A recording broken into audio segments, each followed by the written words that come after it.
Selamat pagi Bapak Ibu Saudara sekalian yang kami kasihi dalam Tuhan Yesus Kristus. Selamat berjumpa kembali dengan kami dari Restoration Christian Church di Los Angeles. Saya Harry Lee, Gembala Sidang, dan hari ini, hari Minggu tanggal 18 Desember tahun 2022. Maaf, 18 Desember tahun 2022. Dan kita akan membahas sebuah topik yang akan saya beri judul Mengenang Yesus. Mengenang Yesus. Baik, kita berdoa terlebih dahulu. Tuhan Yesus, Engkau baik bagi kami. Segala puji syukur, kemuliaan, hormat, kuasa, tentu dan hanya bagi kebesaran nama-Mu. Terpuji Engkau Tuhan, dan saat ini Engkau urapi akan hamba-Mu untuk menyampaikan sebagian daripada kebenaran firman-Mu yang pasti memerdekakan kami. Kami sambut firman-Mu dengan hati penuh, dengan ucapan syukur dan terima kasih di dalam nama Tuhan Yesus. Haleluya. Amin. Baik, Bapak Ibu Saudara sekalian, mari kita buka Alkitab kita kepada Injil Yohanes, pasal yang ke-12. Injil Yohanes, pasal yang ke-12, ayat 12 sampai dengan ayat yang ke-16. Akan saya bacakan bagi kita semuanya. Keesokan harinya, ketika orang banyak datang merayakan pesta, mendengar bahwa Yesus sedang di tengah jalan menuju Yerusalem. Mereka mengambil daun-daun palem dan pergi menyongsong dia sambil berseru-seru, Hosana, diberkatilah dia yang datang dalam nama Tuhan, Raja Israel. Ayat 14, Yesus menemukan seekor keledai muda, lalu ia naik ke atasnya. Seperti ada tertulis, ayat 15, jangan takut, hai putri Sion. Lihatlah, rajamu datang, duduk di atas ekor anak keledai. 16, mula-mula murid Yesus tidak mengerti akan hal itu, tetapi sesudah Yesus dimuliakan, teringatlah mereka bahwa nas itu mengenai dia, dan bahwa mereka telah melakukannya juga untuk dia. Tuhan Yesus memberkati kita sekalian yang mendengarkan kebenaran firman Tuhan.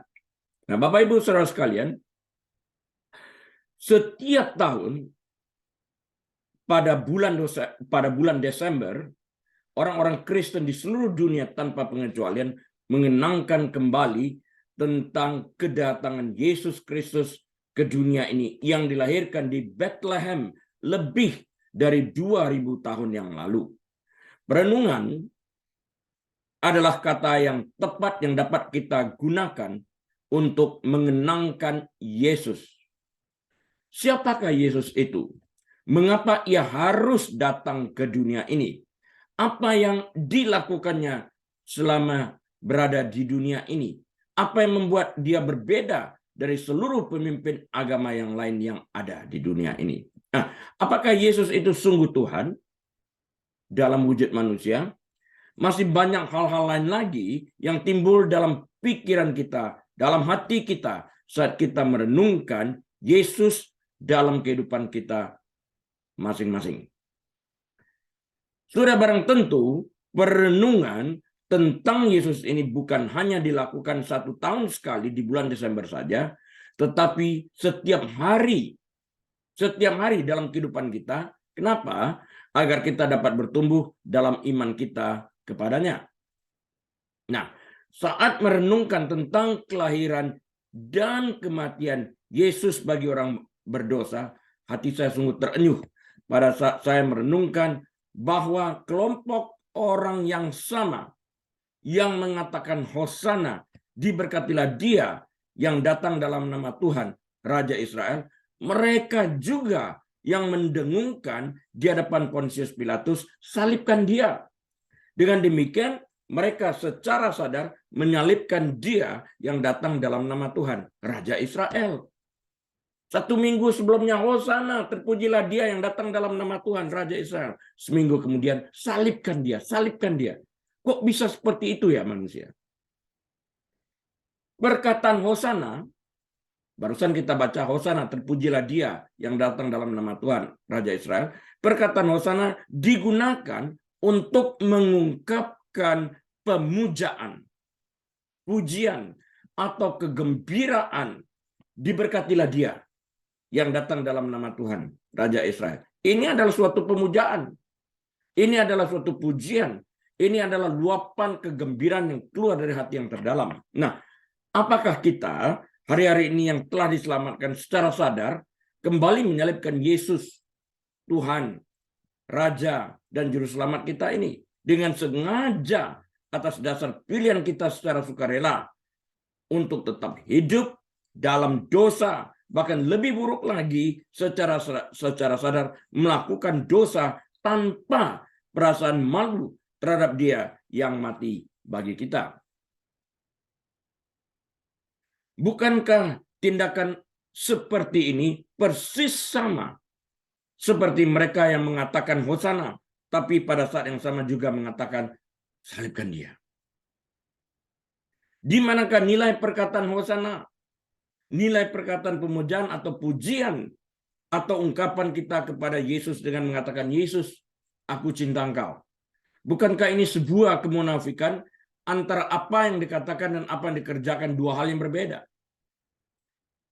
Yang terpenting, yang harus kita renungkan setiap saat adalah tujuan kedatangan Yesus pertama kali ke dunia ini yang disebut sebagai Advent pertama, di mana ia datang sebagai penebus.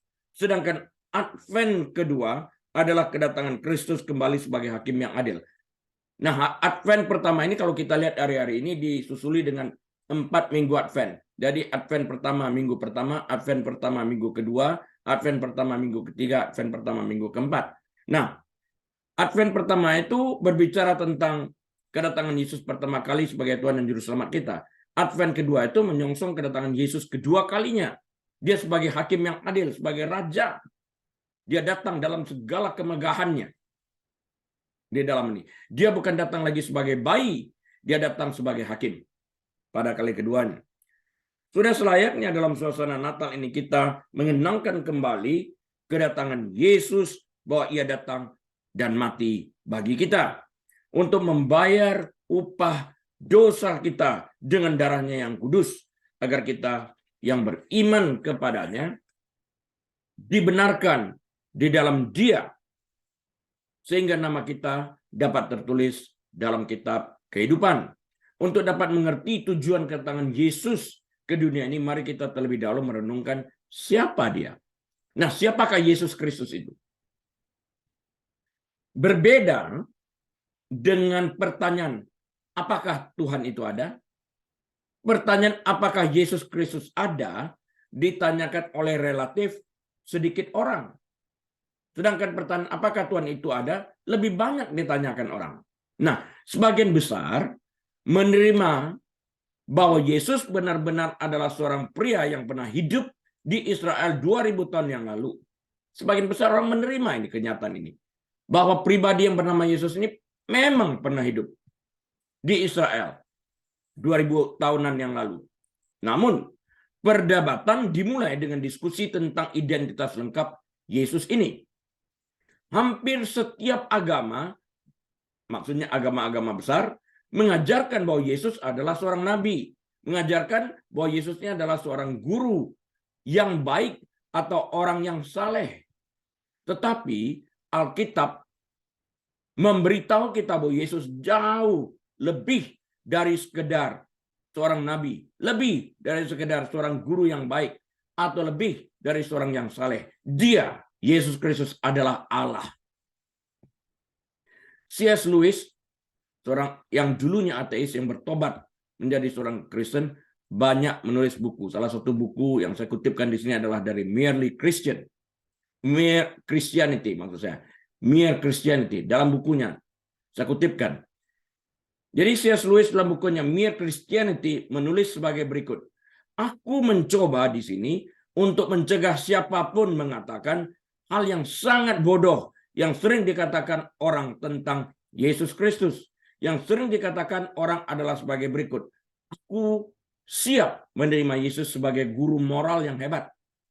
Tetapi aku tidak dapat menerima klaimnya sebagai Tuhan.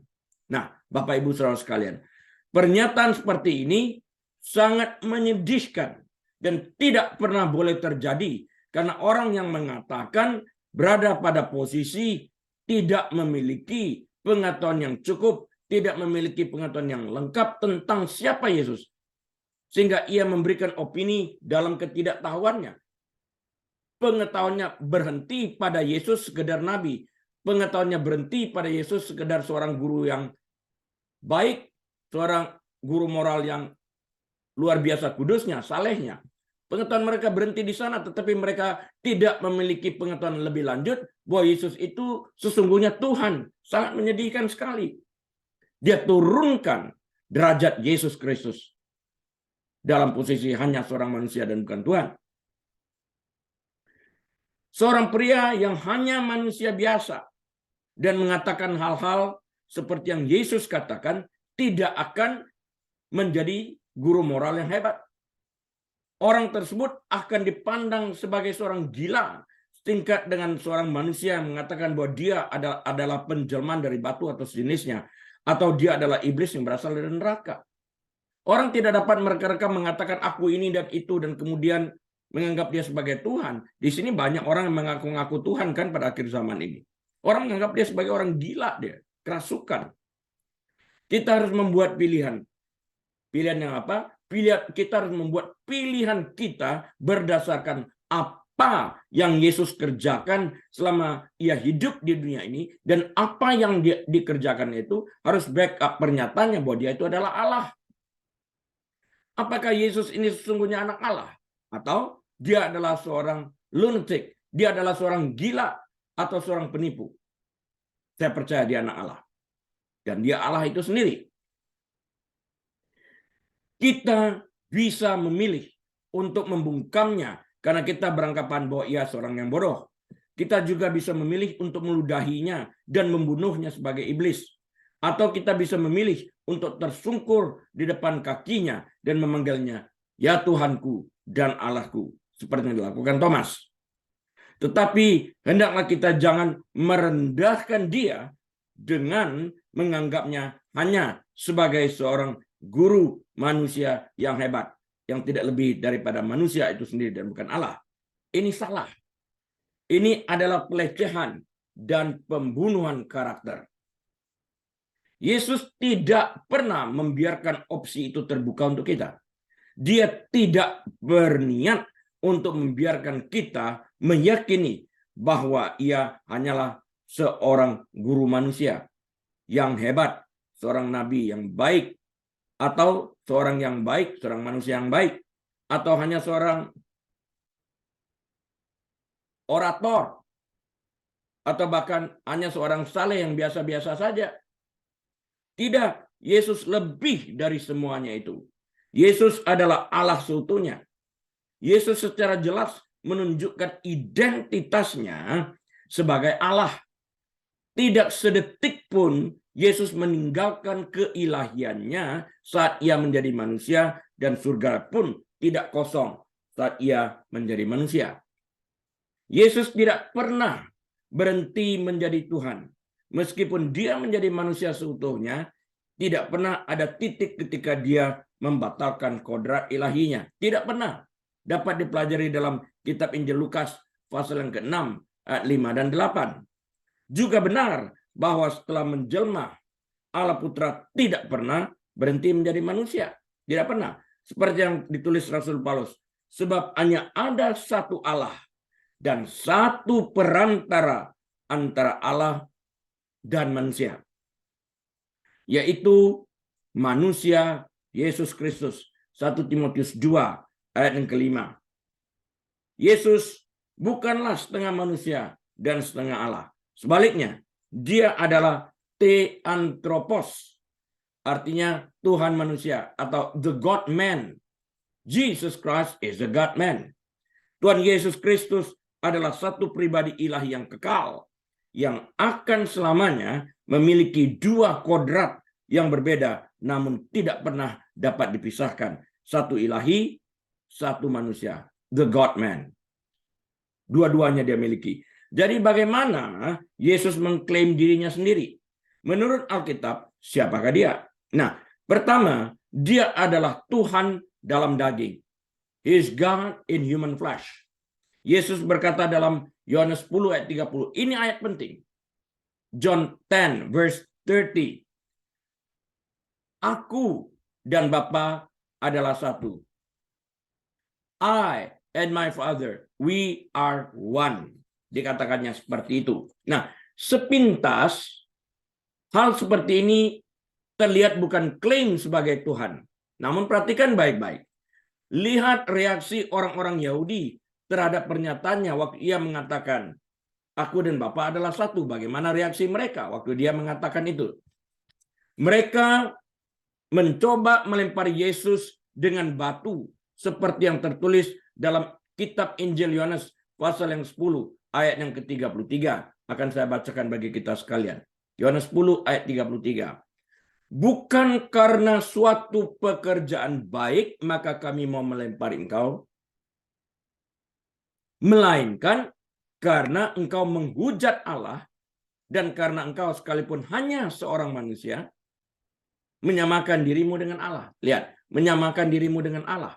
Jadi waktu dia mengatakan, aku dan Bapa satu, I and my Father we are one, orang-orang Yahudi itu, kaum Farisi ini mengerti bahwa dia sedang mengklaim, aku ini Tuhan.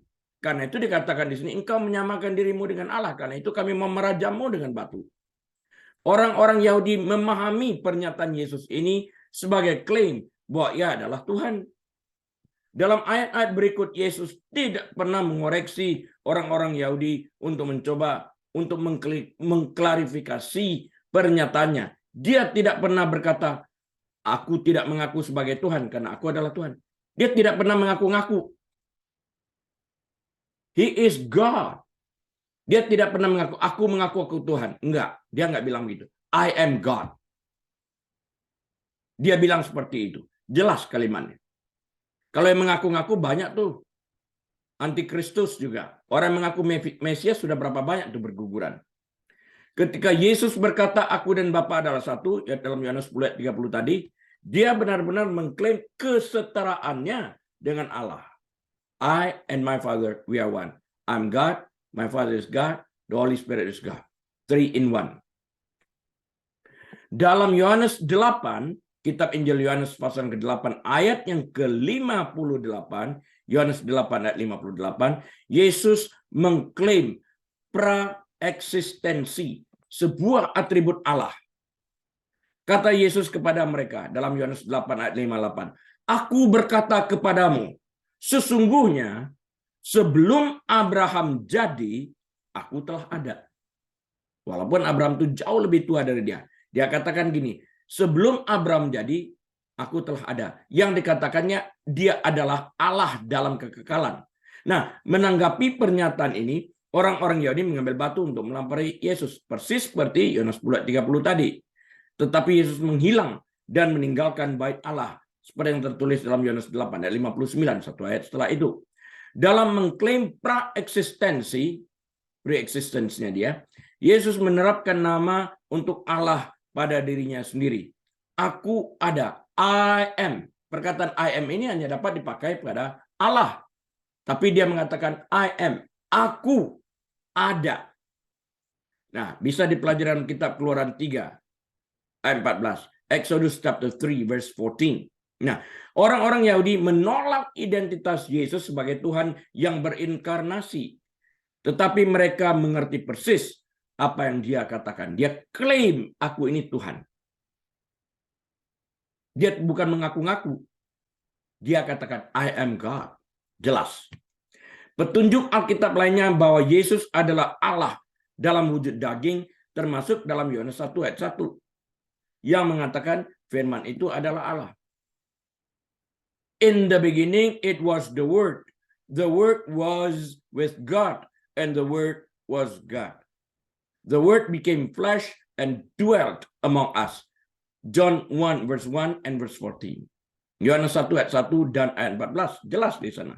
Nah, firman itu adalah Allah. Diperjelas lagi dalam Yohanes 1:14 yang mengatakan firman itu telah menjadi manusia. Firman yang adalah Allah itu telah menjadi manusia. Thomas sang murid menyatakan kepada Yesus, Tuhanku dan Allahku. Itu tertulis dalam Yohanes 20:28. Yesus tidak mengoreksi dia karena memang dia adalah Tuhan, ya, dan Allah.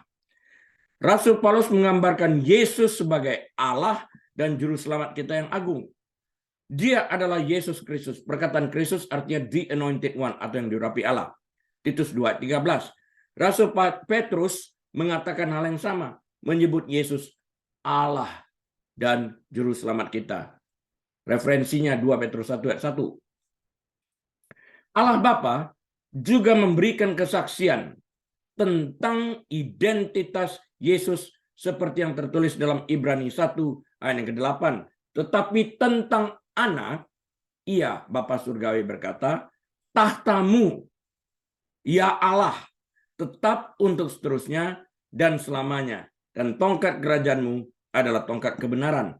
Ya, kita lihat ini. Bapa berbicara kepada anak, tahtamu ya Allah. Jadi Bapa yang adalah Allah mengatakan Yesus juga adalah Allah di dalam hal ini. Nubuat perjanjian lama seperti Yesaya pasal yang ke-9 ayat yang ke-6 mengumumkan keilahian Yesus Kristus. Sebab seorang anak telah lahir untuk kita. Seorang putra telah diberikan untuk kita. Lambang pemerintahan ada di atas bahunya. Dan namanya disebut orang penasihat ajaib. Allah yang perkasa. Lihat. Allah yang perkasa. God Almighty. Bapa yang kekal. Raja damai. Ini titel among others yang diberikan kepada Yesus Kristus. Mengapa pertanyaan tentang identitas Yesus begitu penting? Mengapa penting untuk diketahui apakah Yesus adalah Allah atau bukan? Beberapa alasannya ini. Seperti yang ditunjukkan oleh C.S. Lewis tadi, jika Yesus bukan Tuhan, maka Yesus adalah seorang pembohong ulung yang paling buruk dan sama sekali tidak dapat dipercayai dalam segala hal. Yang kedua, jika Yesus bukan Tuhan, maka Rasul Paulus juga maka para rasul juga adalah sekumpulan kaum pembohong.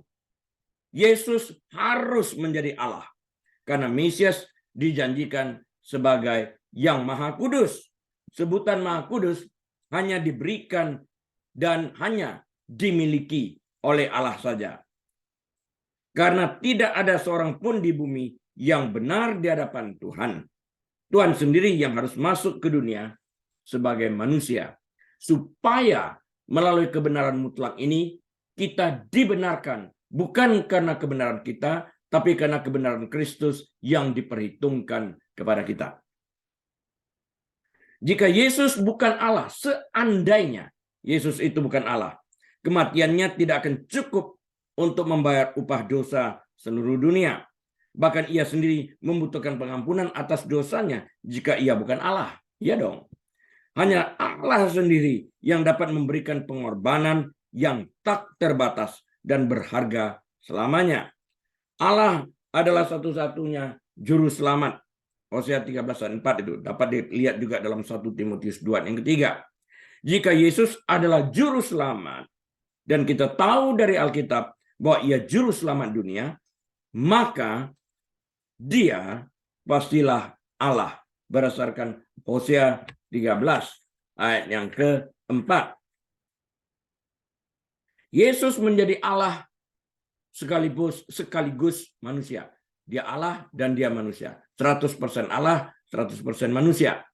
Sebagai Tuhan, Yesus dapat memuaskan murka Allah. Dia dapat memuaskan murka Allah Bapa ini sebagai Allah. Sebagai manusia, Yesus memiliki kemampuan untuk mati. Sebagai manusia Allah, Yesus adalah perantara yang sempurna antara surga dan bumi. 1 Timotius 2 yang kelima. Keselamatan hanya tersedia melalui iman kepada Yesus Kristus dan tidak terjadi pada yang lain selain daripada Yesus Kristus. Karena itu kita harus pastikan kita beriman hanya kepada Yesus Kristus yang menjamin segala-galanya ini. Seperti yang Dia nyatakan, akulah jalan dan kebenaran dan hidup. Tidak seorang pun datang kepada Bapa kalau tidak melalui aku. Yohanes 14 ayat ke-6. Pada saat mengenang dan merenungkan Yesus, sudah barang tentu kita tidak terlepas dari mengenang Yesus sebagai Mesias. Mesias tadi artinya the anointed one, yang diurapi. Nah, Mesias ini dalam bahasa Greknya juga disebut sebagai Kristos, dalam bahasa Indonesianya Kristus. Dengan demikian, kita perlu bertanya, apakah Yesus adalah Mesias? Yesus disebut Mesias. Yesus disebut Mesias dalam Injil Matius pasal yang pertama yang ke-16. Faktanya, setiap kali orang berkata Yesus Kristus, dia mengacu Yesus sebagai Mesias. Yesus Kristus, Yesus yang diurapi Allah, Yesus the Messiah, Jesus the Messiah. Ya, Yesus Mesias. Karena Kristus berarti Mesias atau yang diurapi. Perjanjian lama, saya ulang, perjanjian lama menubuatkan Mesias. Perjanjian baru mengungkapkan Mesias sebagai Yesus dari Nazaret. Sekali lagi, perjanjian lama menubuatkan Mesias. Perjanjian baru mengungkapkan Mesias sebagai Yesus dari Nazaret.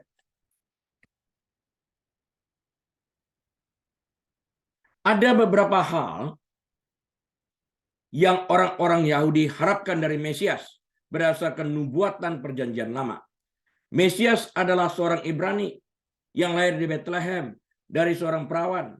Ia adalah seorang nabi yang mirip dengan Musa, seorang imam dalam urutan Melkisedek, dan ia harus dari keturunan Daud, anak Daud, yang menderita sebelum memasuki kemuliaannya. Yesaya 53 itu.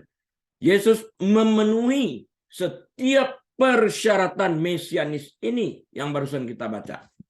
Yesus memenuhi persyaratan mesianis karena ia adalah seorang Ibrani dari suku Yehuda dan ia dilahirkan di Bethlehem dari seorang perawan. Bukti lain bahwa Yesus adalah Mesias adalah sebuah kenyataan bahwa dia adalah seorang nabi seperti Musa yang dibangkitkan bagi mereka dari antara saudara mereka seperti yang tertulis dalam Ulangan 18 ayat 18. Dia harus dibangkitkan, dimunculkan dari antara orang-orang Yahudi ini. Jadi bagi orang yang bertanya, kenapa ya Yesus mesti lahir di Israel dan sebagai manusia dikategorikan sebagai orang Yahudi? Kenapa bukan dari bangsa lain? Karena nubuatannya disampaikan seperti itu. Seperti Musa dibangkitkan, dia pun dibangkitkan dari antara orang Israel ini. Tertulis dalam Ulangan 18 ayat 18. Hal ini harus dipenuhi karena merupakan persyaratan bagi seorang Mesias. Persyaratan bagi seorang Mesias. Nah, sampai saat ini begitu banyak orang-orang yang mengaku sebagai Mesias yang telah dibangkitkan, yang turun dari surga. Mereka orang Rusia, orang-orang dari kategori lain, yang bukan dari keturunan Yehuda, dari silsilah Daud, tidak pernah mati seperti Yesus, tidak pernah menderita seperti Yesus, tidak pernah melakukan mujizat seperti Yesus, tidak pernah membangkitkan Lazarus seperti yang dilakukan Yesus atau Tabita. Tidak pernah tersalibkan, namun mereka mengaku. Nah, ini mengaku-ngaku nih. Jangan pernah dengarin perkataan mereka, apalagi mengikuti pengajaran mereka. Jangan. Nah, hal ini harus dipenuhi karena merupakan persyaratan bagi seorang Mesias. Baik Musa maupun Yesus adalah nabi-nabi yang dikenal Tuhan muka dengan muka. Tetapi Yesus adalah nabi yang bahkan lebih besar daripada Musa dalam hal ini. Sementara Musa, ingat ya, sementara Musa membebaskan Israel dari perbudakan di bawah pimpinan Firaun, Yesus membebaskan kita dari belenggu maut dan dosa. Nah, Yesus membebaskan kita dari belenggu maut dan dosa. Musa hanya membebaskan orang-orang yang sekitar 2,5 juta sampai 3 juta orang dari orang Israel ini dari sistem perbudakan di Israel di bawah pimpinan Firaun. Yesus sebanyak-banyak manusia yang bertobat, yang percaya kepada Dia. Jutaan itu, ratusan juta, miliar barangkali yang diselamatkan. Tidak seperti Musa, Yesus tidak hanya merepresentasikan Tuhan, Dia adalah Tuhan itu sendiri, seperti yang tertulis dalam Yohanes 10 ayat 30 tadi. Yesus tidak hanya membawa kita ke tanah perjanjian, dia membawa kita ke surga untuk selama-lamanya. Yohanes 14 ayat 1-3. Untuk alasan ini dan masih banyak alasan lainnya, Yesus adalah seorang nabi yang lebih besar daripada Musa. Bahkan ia lebih besar dari seluruh nabi yang pernah hidup di dunia ini. Karena ia adalah Allah yang mampu mengubah status orang berdosa menjadi orang yang dibenarkan dalamnya, sehingga ia dapat membawa mereka masuk ke surga. Nah, Musa atau nabi lain tidak mempunyai kapasitas ini untuk membenarkan orang di dalam nama mereka. Nggak bisa. Nggak bisa mengubah status orang. Yesus bisa. Matius 17 ayat 1-5 menjelaskan kepada kita bahwa pada saat berada di gunung bersama ketiga orang muridnya, itu Petrus, Yakobus, dan Yohanes, Yesus berubah rupa di depan mata mereka. Wajahnya bercahaya seperti matahari dan pakaiannya menjadi putih bersinar seperti terang. Maka nampak kepada mereka Musa dan Elia sedang berbicara dengan dia, sedang berbicara dengan Yesus. Kita lihat di sini ayatnya. Dalam Matius 17 ayat 1-5 ya. Matius 17 ayat 1-5. Saya baca ayat yang keempat di sini. Kata Petrus kepada Tuhan, Tuhan, betapa bahagianya kami berada di tempat ini. Jika engkau mau, biarlah kudirikan di sini 3 kemah. 1 untuk engkau, 1 untuk Musa, dan 1 untuk Elia. Dan tiba-tiba sedang ia berkata-kata, turunlah awan terang menaungi mereka, dan dari dalam awan itu terdengar suara yang berkata, inilah anak yang kukasihi, yang kepadanya aku berkenan. Dengarkanlah dia. Perhatikan itu. Dengarkanlah dia. Ini klimaksnya di sini. Nah, waktu Petrus sedang ngomong itu ya, Tuhan, aku dirikan 3 kemah. Tuhan cut off dia. Bapa surgawi cut off dia dan mengatakan, inilah anak yang kukasihi, yang kepadanya aku berkenan. Dengarkanlah dia. Nah, Musa dalam hal ini menggambarkan hukum, sedangkan Elia menggambarkan nabi. Moses represents the law. Elijah represents the prophets. Sementara Bapa memberikan pesan. Apa pesannya? Dengarkan dia. Dengarkan Yesus Kristus. Dengarkan Sang Mesias ini. Dengarkan Putra Allah yang tunggal ini. Nah, perubahan, transfigurasi maksudnya di gunung itu, perubahan atau transfigurasi Yesus di gunung itu penting. Kenapa? Karena perubahan itu disaksikan oleh ketiga murid Yesus, Petrus, Yakobus, dan Yohanes. Dan hal ini memberikan mereka pengalaman sekilas tentang kemuliaan yang Yesus miliki sebelum inkarnasi dan yang akan dia miliki lagi.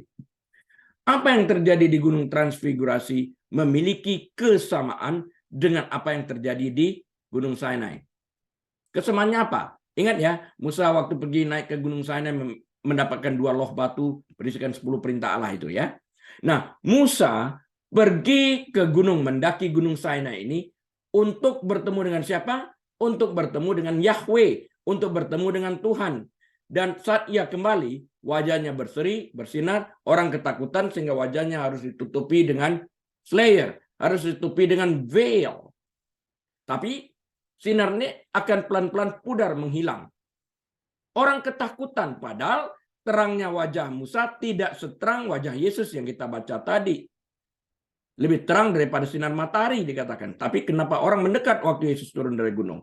Waktu Musa turun dari gunung, dia membawa 2 loh batu yang berisikan 10 perintah Allah. Hukum. Hukum itu selalu berkaitan dengan penghukuman. Akibat, konsekuensi daripada dosa di dalam hal ini. Orang melarikan diri. Tapi Tuhan Yesus datang dan kasih karunia dengan anugerah, menyembuhkan, mengampuni, menerima orang. Dia mati bagi kita. Nah, dalam perjanjian baru, Yesus mendaki gunung dan bertemu dengan Musa. Namun sebuah suara dari surga memperjelas bahwa Yesus adalah karakter utama, bukan Musa. Dan tiba-tiba sedang Petrus berkata-kata, turunlah awan terang menaungi mereka, dan dari dalam awan itu terdengar suara yang berkata, inilah anak yang kukasihi, kepadanya aku berkenan, dengarkanlah dia. Jadi klimaksnya itu berada pada Yesus. Main figurnya itu adalah Yesus, bukan Musa. Di dalam hal ini. Musa mendaki gunung bertemu Tuhan, mendapatkan 10 perintah Allah. Yesus mendaki gunung, bertemu dengan Musa, bertemu dengan Elia. Namun suara Bapa Surgawi memberikan pernyataan, dengarkan dia. Artinya dia lebih daripada kedua orang ini di dalam ini. Ini transisi terjadi di sini. Transisinya sebagai apa itu? Kita lihat ya. Musa tadi kita katakan melambangkan hukum. Karena hukum Taurat datang melalui Musa. Namun pada saat Allah Bapa mengatakan, dengarkan dia, Allah Bapa menyampaikan pesan bahwa tugas hukum Taurat sebagai tutor, sebagai penuntun, sebagai pembimbing, selesai. Pada saat kita berjumpa dan beriman kepada Yesus. Karena itulah Allah Bapa mengatakan, dengarkan dia. Bukan hukum Taurat lagi, dengarkan dia. Hukum Taurat hanya menuntun kita sampai kepada Yesus Kristus. Sejak Yesus Kristus, kita karena kasih karunia Allah dibenarkan, diselamatkan, dan kita dituntun oleh dia. Pelajari juga ya Galatia 3 ayat 24 dan 25. Mulai saat itu penggenapan hukum Taurat dalam Yesus sedang bergulir. Dan klimaks penggenapan hukum Taurat ini terjadi pada saat Yesus mengembuskan nafasnya di kayu salib. Ini terjadi penutupan daripada perjanjian lama dan dimulainya era perjanjian baru pada saat Yesus mengembuskan nafas yang terakhir. When Jesus breathed his last breath. So the Old Testament is closed. That is the beginning of the New Testament. Ketika para murid mendengar suara Allah Bapa ini, mereka jatuh tertelungkup ke tanah, ketakutan. Tetapi Yesus datang dan menyamah mereka. Bangun, katanya. Jangan takut. Ketika mereka melihat ke atas, mereka tidak melihat seorang pun kecuali Yesus. Pengetahuan mereka tentang Musa dan Elia sudah hilang. Matius 17 ayat 5-8 ini. Sama seperti pertemuan di Gunung Sinai antara Musa dan Tuhan menandakan era baru dalam hubungan Tuhan dengan umatnya. Pertemuan antara Yesus dan Musa ini menandakan era baru dalam sejarah penebusan umat manusia yang percaya kepadanya. Di dalam hal ini, iman. Jadi, transisi itu bergulir pada saat terjadi transfigurasi di gunung ini. Mount of Transfiguration. Syarat lain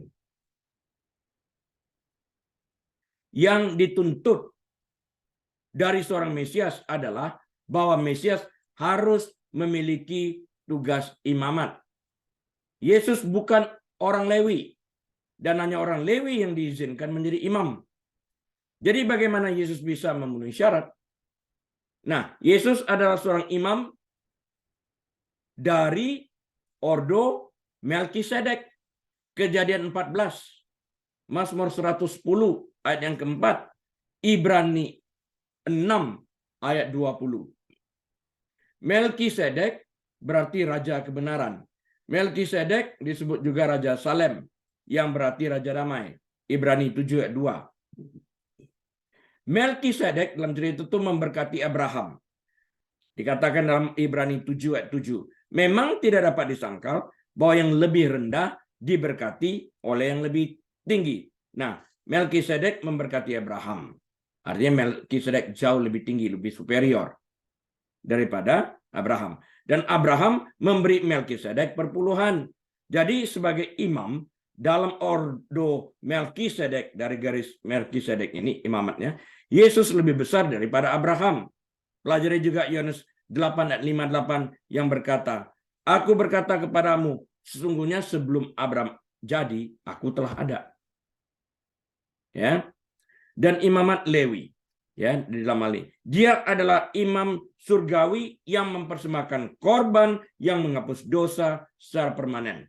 Bukan hanya menutupi sementara seperti yang terjadi dalam perjanjian lama melalui korban darah binatang. Dalam perjanjian lama dosa tidak dapat dihapuskan, hanya dapat ditutupkan. Karena itu binatang harus dikorbankan setahun sekali, dan imam agung ini dalam perjanjian lama harus masuk ke dalam ruang Maha Kudus, memerciki darah domba untuk pengampunan bukan hanya dosa para umat, tapi dosa dia terlebih lagi. Syarat lain yang harus dipenuhi oleh Yesus sebagai Mesias adalah bahwa Yesus juga harus menjadi raja untuk menjadi Mesias. Untuk menjadi Mesias, dia harus juga raja. Yesus berasal dari Yehuda, suku raja. Ketika Yesus lahir, orang-orang Majus dari timur datang mencari raja orang Yahudi. Matius 2 ayat 1-2. Yesus mengajarkan bahwa suatu hari ia akan duduk di atas takhta kemuliaannya.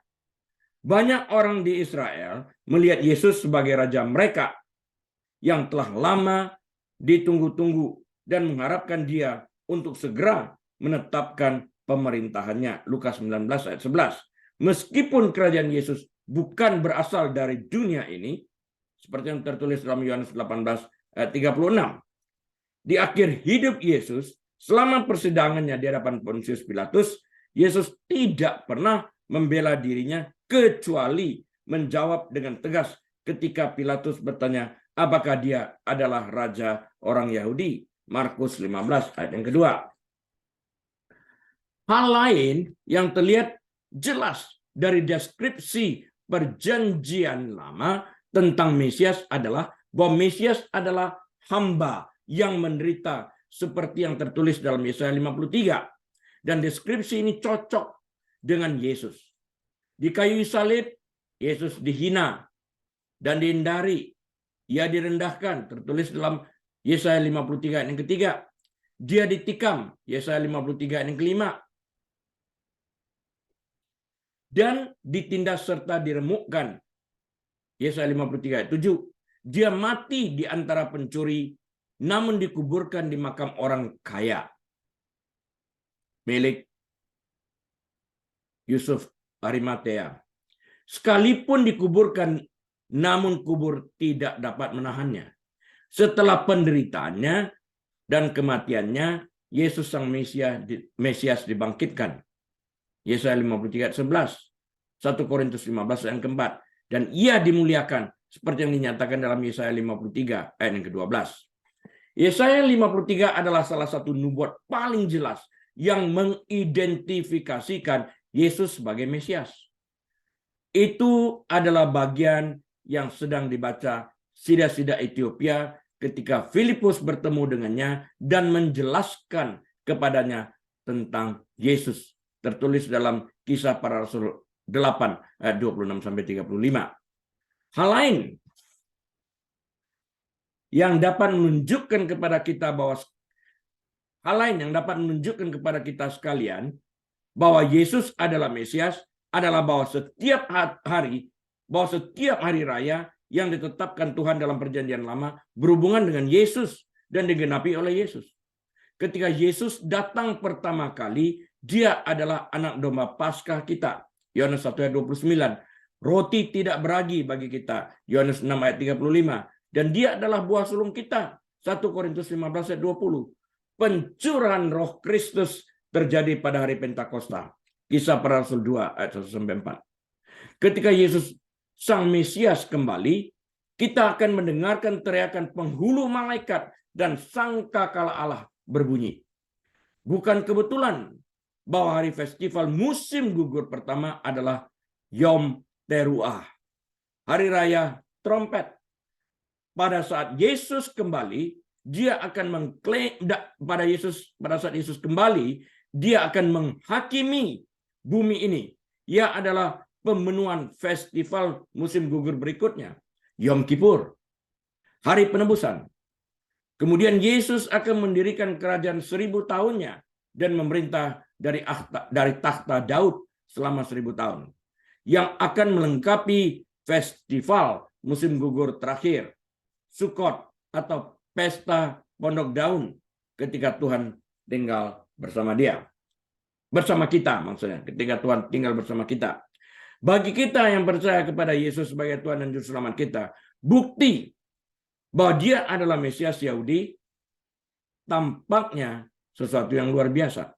Bagaimana mungkin secara umum orang-orang Yahudi tidak menerima Yesus sebagai Mesias? Tidak pernah menerima Yesus sebagai Mesias mereka. Baik Yesaya maupun Yesus menubuatkan kebutaan rohani atas Israel sebagai penghakiman karena kurangnya iman mereka. Juga sebagian besar orang Yahudi pada zaman Yesus mencari penyelamat politik dan budaya, bukan juru selamat dari dosa.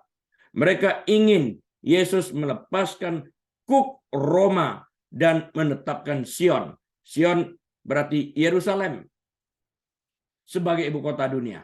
Oke.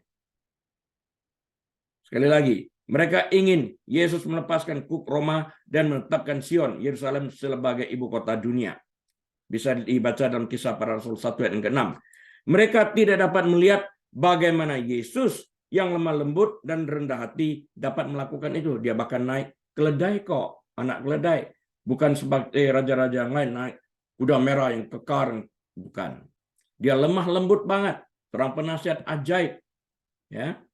Ketika Yusuf anak Yakub memberikan paralel yang menarik dengan orang-orang Yahudi yang kehilangan Mesias mereka. Yusuf dijual sebagai budak oleh saudara-saudaranya dan setelah mengalami banyak pasang surut, dia diangkat menjadi perdana seluruh Mesir. Yesus juga dijual kan oleh Yudas.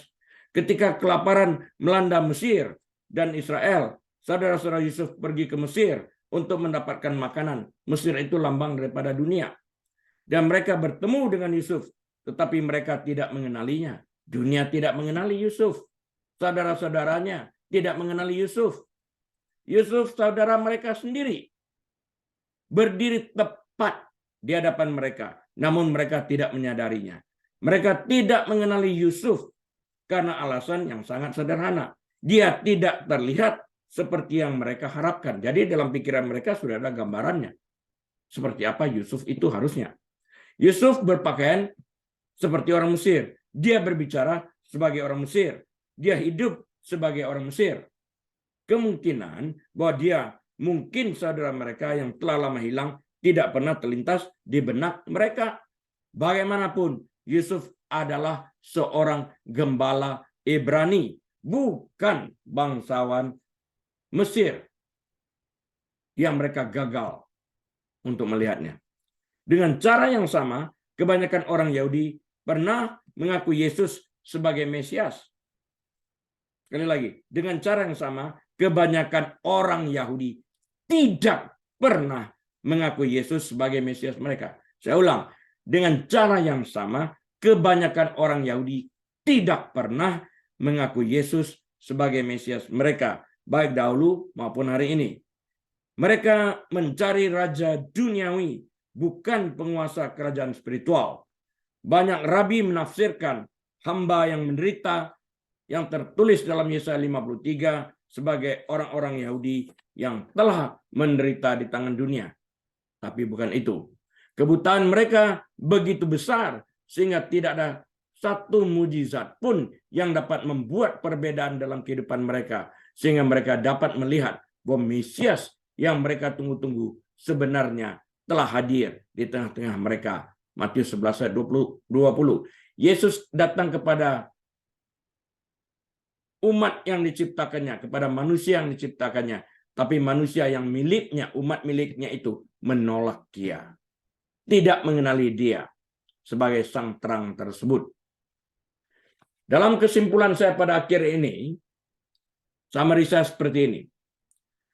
Ada banyak orang di zaman Yesus yang melihat kebenaran tentang Yesus. Para gembala melihat dan menyadari siapa Yesus. Karena itu mereka mengambil tindakan dengan bersegera pergi ke Bethlehem untuk menjumpai Yesus seperti yang diberitakan malaikat Tuhan kepada mereka. Tertulis dalam Lukas 2 ayat 16 dan 17. Simeon di bait suci melihat dan menyadari siapa Yesus. Lukas 2:34.